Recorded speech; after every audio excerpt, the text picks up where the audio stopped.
agar tidak termudah dengan ilmu santet, ilmu pelet, itu apa Bu yang harus dilakukan ya? Berpikir positif. Berpikir positif ya. Karena kita kalau berpikir, aduh aku kok kena ini ya, ujung-ujungnya nanti kena fitnah.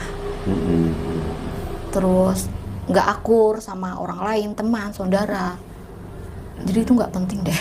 Yang paling penting itu bagaimana kita memperbaiki diri kita sendiri.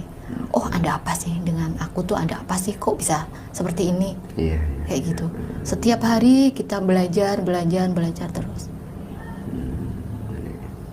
Intinya berpikir positif Ibu ya. Iya.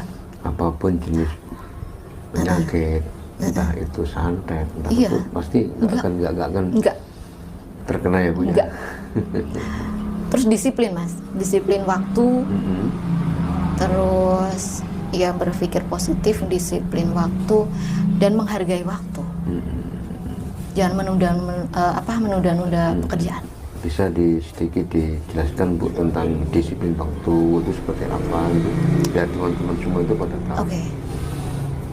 Misalkan setiap hari kita bekerja kan. Jam segini harus jalan. Ya udah, sebelum jam segitu kita udah prepare semuanya, jalan.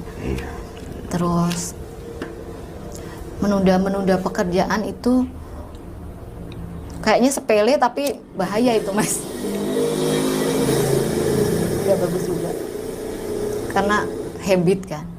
Kalau habit seperti itu terus gak bagus juga. Olahraga juga. Olahraga juga ya. Iya. Karena menurut, kadang-kadang saya survei ya, kenapa kok orang itu gampang kena santet? Mereka jarang olahraga. Yang mereka olah cuman rasa, jiwa, tapi raganya nggak pernah diolah. Lebih penting mana Bu? Semuanya. Semuanya ya? Iya. Harus balance? Iya. Harus balance. Untuk klien yang konsultasi dengan Putri terkait dengan jodoh ya kan, itu sampai membutuhkan waktu